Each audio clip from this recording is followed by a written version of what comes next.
As darkness fell on the 31st of December back in 1999, there were about 5 million people gathered around the Sydney Harbour. They were excited about the huge celebration of the new millennium, which was about to arrive. There was, of course, that huge display of fireworks, there were lights, there was entertainment, such as had never been seen before. Now, the main focus was upon two of Sydney's better-known landmarks, the Harbour Bridge and the Opera House. Now, when the smoke finally cleared over the bridge, a word came into view written across that bridge in gold lettering. It was the first word written in the third millennium, the word eternity. Why this word? It was in recognition of Arthur Stace, who was also known as Mr. Eternity. It began back during the Great Depression times, when Arthur reached rock bottom in life. He'd found the going rather tough. He'd had little money and he carried with him the nightmares of World War II. He'd been to a psychiatrist who was unable to help him much, and it wasn't long before he found himself in big trouble with the law. However, in August of 1930, he went to a midweek meeting in a local church hall because everyone who went received a cup of tea and a rock cake.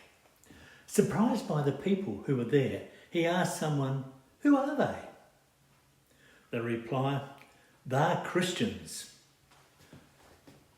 He said, "Well, look at them and look at us.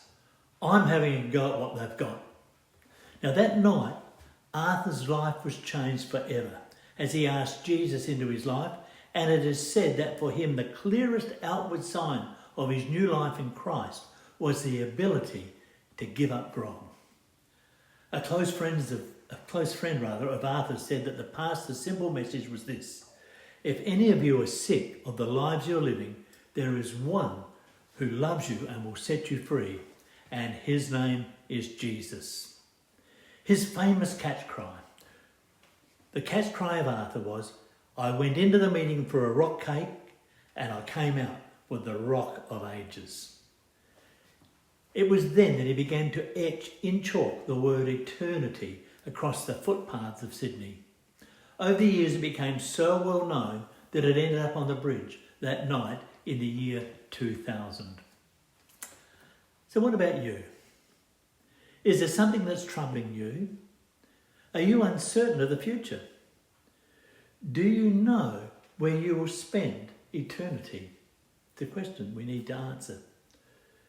There is more. Because just because we die doesn't mean that we cease to exist.